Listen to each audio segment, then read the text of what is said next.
Your only chance to evacuate is to leave with us. Oh no. Oh no. Who's going to decide who and when a person's going to die? We must never allow that, because this is the kind of thing that ushers in the terror of a Hitler's Germany. Primero quiero tu diezmo antes que tu ofrenda. Este hombre no diezmó. ¿Cómo está su dinero? Vamos, ayúdeme todo. ¿Cómo está su dinero? ¿Y qué fue lo que él hizo? Ofrendó. ¿Qué ofrendó? Maldición. ¿Qué tal, amigos? Sean bienvenidos a un episodio más de Cosmic Wanderers, un espacio donde exploramos lo humano desde lo cósmico, lo existencial y lo psicológico. En el episodio de hoy, cultos, sectas y religión. Bienvenido a Cosmic Wanderers, donde exploramos lo humano desde lo cósmico. Comenzamos en 3, 2, 1... El problema más grande de los cultos no es precisamente su existencia. Más bien es que creemos que nunca podríamos caer en uno. Y si crees que los cultos son cosas del pasado o de gente rara, probablemente este episodio no te va a gustar tanto. Cuando escuchamos la palabra culto, casi siempre imaginamos lo mismo. Un líder carismático, túnicas, aislamiento y símbolos extraños. Como si lo importante de un culto fuera la extravagancia, lo visible y lo exagerado. Como si los cultos fueran algo que solo les pasa a otros. Pero la verdad es completamente diferente, porque los cultos no nacen del fanatismo así nada más de golpe. No es como que aparecen cuando alguien pierde la cabeza o se vuelve loco. Nacen de algo mucho más común: el miedo, la incertidumbre y una necesidad profunda de sentido. A decir verdad, un culto no empieza como una prisión, empieza como un refugio. Y por eso la pregunta importante no es ¿cómo es que alguien puede caer en eso, güey? La pregunta real es otra y mucho más cercana: ¿a quién le creemos cuando ya no entendemos el mundo? Este episodio no se trata de señalar a los otros ni de burlarse de aquellos que creen. Va más bien de entender por qué la mente humana busca estructuras absolutas cuando se siente perdida, y cómo podemos terminar participando en dinámicas muy parecidas a las de un culto, aunque nadie las llame así. Y para entender eso, primero hay que entender la raíz. Creer no es un error humano, es una respuesta humana. Cuando la realidad se vuelve confusa, cuando las reglas cambian o dejan de funcionar, la mente busca algo básico, una historia que explique lo que está pasando y un lugar donde pararse sin perder sentido. No buscamos verdad pura, buscamos sentido. Desde la psicología cognitiva, creer funciona como un atajo mental. Reduce la incertidumbre, organiza el caos y nos permite seguir adelante sin cuestionarlo todo el tiempo. En pocas palabras, creer ahorra energía emocional. Y el problema no es creer, el problema aparece cuando creer deja de ser una herramienta y se convierte en una identidad. Cuando ya no tienes una idea, sino que eres esa idea. Cuando dudar deja de ser curiosidad y empieza a sentirse como peligro. Cuando cambiar de opinión ya no se siente como parte del aprendizaje, sino como traición a la idea misma. Ahí es cuando ocurre algo sutil. La creencia deja de servirte y tú empiezas a servirle a la creencia. Pensar se vuelve cansado, cuestionar duele y la certeza, aunque sea falsa o incompleta, se siente reconfortante. Por eso las narrativas absolutas son tan atractivas.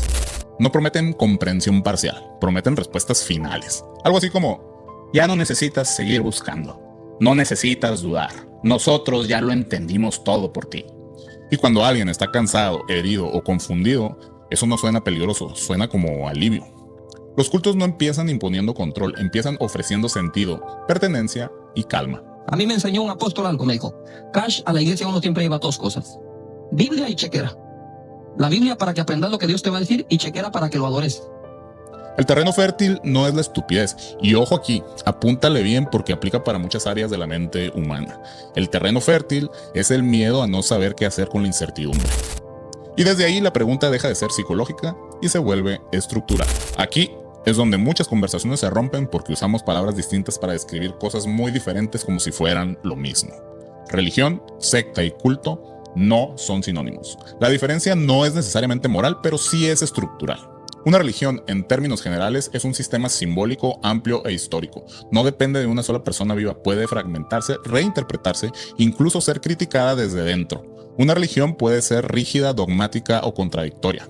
Ojo, puede ser, pero no necesita controlar por completo al individuo para existir. Puede convivir con la duda, aunque no siempre la fomente. Una secta es otra cosa. Es una escisión, es decir, una ruptura con la interpretación dominante del dogma religioso. Un grupo que afirma haber entendido algo que los demás desviaron y por eso se separa del grupo o idea original. Aquí el nosotros empieza a cerrarse, la llamada verdad ya no se explora, se protege. La diferencia ya no es diversidad, es amenaza. Ojo, no todas las sectas terminan en cultos, pero todas se mueven en un terreno más frágil porque el margen para disentir se reduce. Y por último tenemos a los cultos. A diferencia de los dos anteriores, un culto no suele girar alrededor de una idea abstracta, gira alrededor de una figura, una promesa absoluta o una verdad incuestionable. El líder, la doctrina o el sistema no tienen margen de error. Si algo falla, el problema eres tú. Aquí la identidad individual empieza a diluirse. La crítica al sistema se vuelve traición. Salir del culto no es solo irse, es perder sentido, perder pertenencia y perder seguridad. Y hay algo clave que debe ser mencionado. No todos los cultos son religiosos, existen cultos ideológicos, económicos, motivacionales y digitales. Sí, así como lo escucharon, no siempre hay túnicas ni rituales como pensamos, a veces solo hay lenguaje cerrado, promesas totales y enemigos bien definidos. Lo que define a un culto no es cómo se ve, sino cómo funciona. Y esto nos lleva, de forma natural, a la siguiente pregunta. ¿Y si el problema de los cultos no es el líder, sino algo que le pasa a nuestra mente cuando entramos a un nuevo grupo? Aquí es donde esa pregunta empieza a tener respuesta. No desde la intuición, sino desde la ciencia, porque todo lo que hemos descrito hasta ahora no es solo una sensación humana. La psicología lleva décadas estudiando exactamente estas dinámicas. Uno de los primeros en hacerlo fue Solomon Asch con sus experimentos sobre la conformidad. Lo que descubrió fue inquietante. Personas completamente normales eran capaces de negar lo que veían con sus propios ojos solo para no contradecir al grupo del experimento que formaban. No porque fueran ingenuas, sino porque el rechazo social duele más que estar equivocado. Después vino Stanley Milgram estudiando la obediencia a la autoridad. Personas comunes, sin historial violento, eran capaces de infligir daño a otros simplemente porque una figura con autoridad se los pedía. No por maldad, sino por desplazamiento de responsabilidad. La mente hace algo clave en estos contextos. Si alguien más manda, yo no soy del todo responsable de lo que estoy haciendo. Y más adelante, Leon Festinger explicó otro mecanismo central, la disonancia cognitiva. Cuando una persona ha invertido tiempo, identidad y sacrificio en una creencia, cuestionarla se vuelve psicológicamente insoportable. Es más fácil reinterpretar la realidad que aceptar que uno pudo estar equivocado. Yo no puedo estar equivocado. He sufrido mucho. Por eso, dentro de estructuras cerradas, cuanto más daño se hace, más difícil se vuelve salir. Desde la neurociencia, el miedo y la pertenencia juegan un papel central, ya que el estrés constante activa sistemas primitivos del cerebro. En ese estado, el pensamiento crítico se reduce y las narrativas simples, tales como nosotros contra ellos o el bien contra el mal, se vuelven extremadamente atractivas. No porque sean verdaderas, sino porque son claras. Aquí la filosofía entra como un eco. Pensadores existencialistas ya advertían que la angustia de vivir sin certezas empuja al ser humano a buscar absolutos, no para conocer la verdad, sino para silenciar la angustia. Visto así, el culto no es una anomalía, es una posibilidad latente en cualquier grupo humano. Cuando se juntan miedo, identidad y una verdad incuestionable, la mente deja de explorar y se empieza a proteger, incluso contra sí misma. Por eso la pregunta cambia de forma y ya no es ¿cómo es posible que alguien caiga en eso de los cultos, güey? La pregunta real es, ¿qué condiciones hacen que cualquiera de nosotros pueda caer? Y ahora que entendemos lo que ocurre dentro de nuestra mente, podemos mirar lo que pasa cuando estas dinámicas se vuelven reales, visibles e históricas.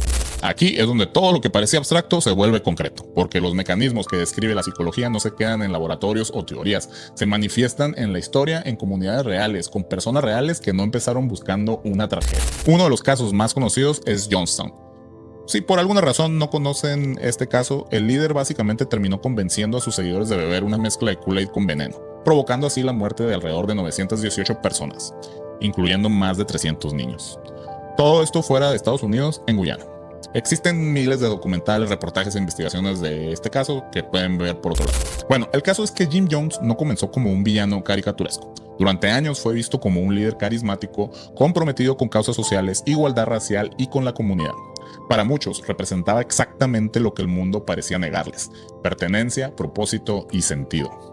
El problema no fue una idea aislada, fue el cierre progresivo del sistema.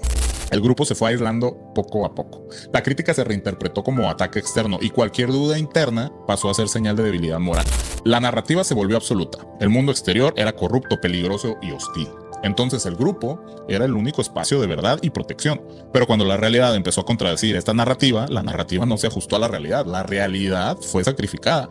De esta manera, Jonestown no terminó de forma extrema porque la gente perdiera la razón, sino porque ya no existía un espacio psicológico para la duda.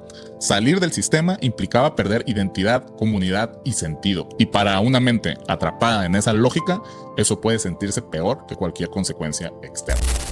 People play games, friend. They lie. They lie. What can I do about lies? Are you people going to leave us? I just beg you, please leave us. Bill, we will bother nobody. Anybody wants to get out of here can get out of here. We have no problem by getting out of here. They come and go all the time. I don't know what kind of game. People like publicity. Some people do. I don't. Un caso aún más oscuro es el de Antares de la Luz. Aquí el culto no solo prometía bienestar, éxito o salvación futura, prometía purificación. El mundo estaba dañado, la humanidad estaba corrompida y solo el grupo poseía una conciencia superior. Así, en este contexto, bajo el liderazgo de Antares de la Luz, se llegó al extremo de obligar a unos padres a quemar vivo a su propio hijo, convencidos de que el acto tenía un sentido trascendental. La primera vez que en Chile, según ha informado la PDI, ocurre un sacrificio humano. Ramón Castillo era un músico fanático de la música andina. En pocas palabras, un hippie culiao. Cuando probó la ayahuasca, una droga peruana sumamente fuerte y alucinógena, se convenció a sí mismo de ser una nueva encarnación de Jesucristo. O más bien... Pero a la vez soy más que Jesús. Soy el Padre de Jesús. Yo soy Dios. Desde entonces adoptó el nombre Antares de la Luz. En este tipo de estructura ocurre algo especialmente peligroso. El mal se redefine como el bien. El sufrimiento deja de ser daño y se convierte en sacrificio necesario. La culpa se diluye porque el acto ya no se percibe como propio, sino el cumplimiento para una verdad superior. Desde fuera, estos casos parecen incomprensibles, pero desde adentro tienen una lógica interna perfecta. Eso es lo más inquietante porque ambos casos, aunque distintos en forma, comparten la misma estructura psicológica que ya vimos: obediencia, disonancia cognitiva, miedo al exterior y una verdad que no admite dudas. Aquí es donde la pregunta deja de ser histórica. Sí, ya sé que son muchas preguntas, pero esta es otra. Y aquí deja de ser histórica y se vuelve incómodamente actual. Si estas dinámicas fueron posibles en aquel entonces, ¿qué pasa cuando aparecen en contextos más normalizados, más cotidianos y menos evidentes? Después de ver casos como Johnstown o Antares de la Luz, es fácil pensar que estas dinámicas pertenecen a grupos marginales, aislados o fuera de la sociedad. Pero eso ya no es del todo cierto. Las dinámicas de culto no desaparecieron, aprendieron a adaptarse. Hoy se presentan como discursos de éxito, desarrollo personal o incluso como expresiones legítimas de fe.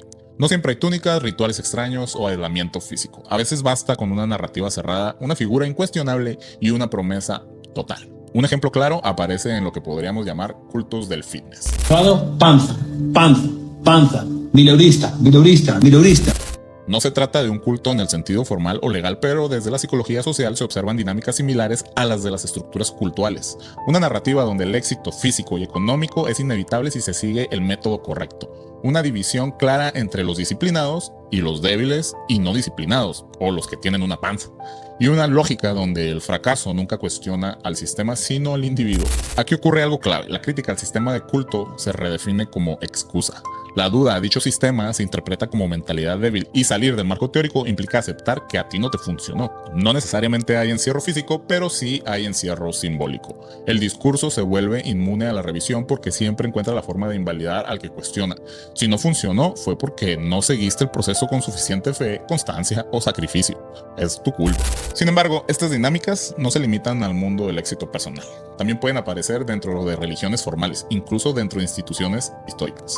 Y aquí es importante ser claros: la religión como experiencia humana y sistema simbólico amplio no es lo mismo que un culto. Sin embargo, dentro de estructuras religiosas pueden surgir dinámicas cerradas cuando el poder se concentra y la crítica se castiga. Un ejemplo contemporáneo sería la luz del mundo. Sin querer reducir toda una comunidad a un solo fenómeno, el caso sí muestra cómo alrededor de una figura central la autoridad espiritual se vuelve incuestionable y la obediencia se confunde con fe. Cuestionar al líder deja de ser un acto racional y se convierte en traición espiritual. Otro caso aún más revelador ocurre dentro del mismo catolicismo, con los legionarios de Cristo y su fundador, Marcial Maciel. Durante décadas, las denuncias fueron minimizadas o silenciadas no porque no existieran, sino porque cuestionar al líder implicaba cuestionar a la religión entera. A tal escala que la estructura protegió la imagen del culto antes que a sus seguidores. Y quiero ser muy claro aquí: estos casos no invalidan la religión ni la espiritualidad, pero sí revelan algo muy inquietante: ninguna institución está vacunada contra las dinámicas de culto.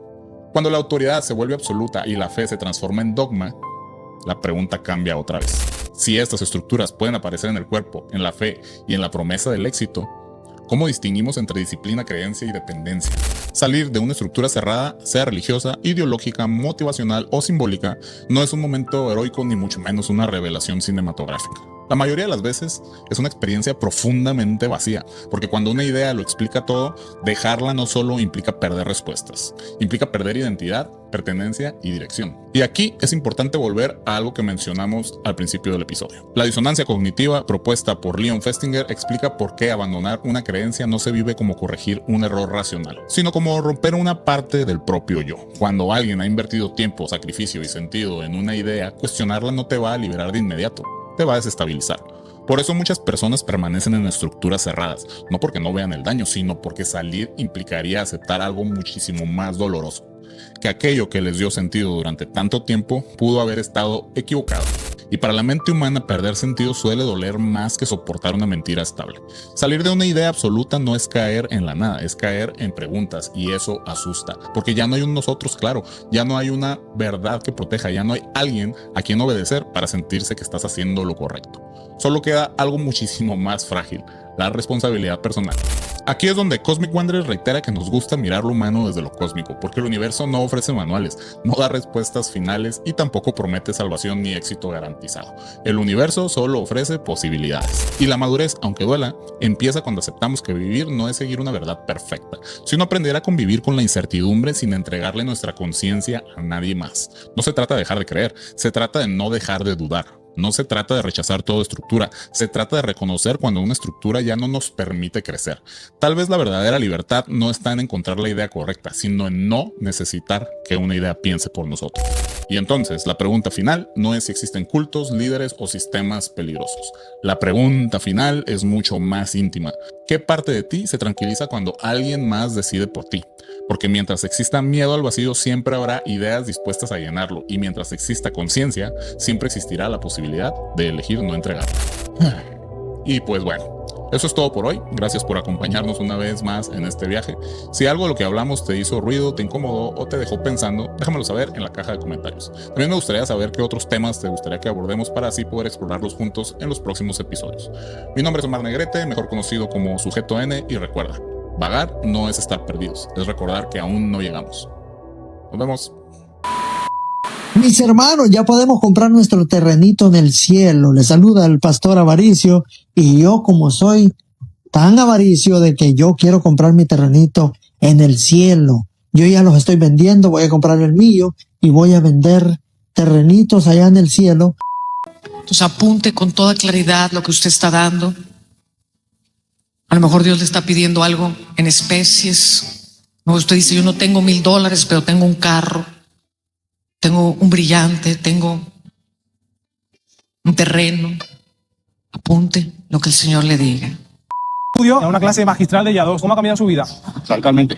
Me ha quitado el estrés, preocupaciones, agobio, me ha enseñado a vivir. Pero en la práctica, Javi, ¿qué ha cambiado su vida? Usted sigue trabajando en un supermercado, ¿no? No es un camino de veloz. Si fuese fácil, todo el mundo sería millonario. ¿Cómo se ve usted de aquí a unos años, Javier? Mejor que ayer y peor que mañana. ¿Cuánto dinero ha invertido usted en él? Al final no importa el dinero. Aproximadamente, Javier. No importa el dinero, tío. Te puede cambiar la vida, págalo y ya está. ¿Y desde que siga su enseñanza, cuánto cobra usted al mes? No estoy generando nada. Mira, te lo digo, acá, no estoy generando nada, pero me da absolutamente igual. ¿Cómo me siento yo? Más. Your only chance to evacuate is to leave with us.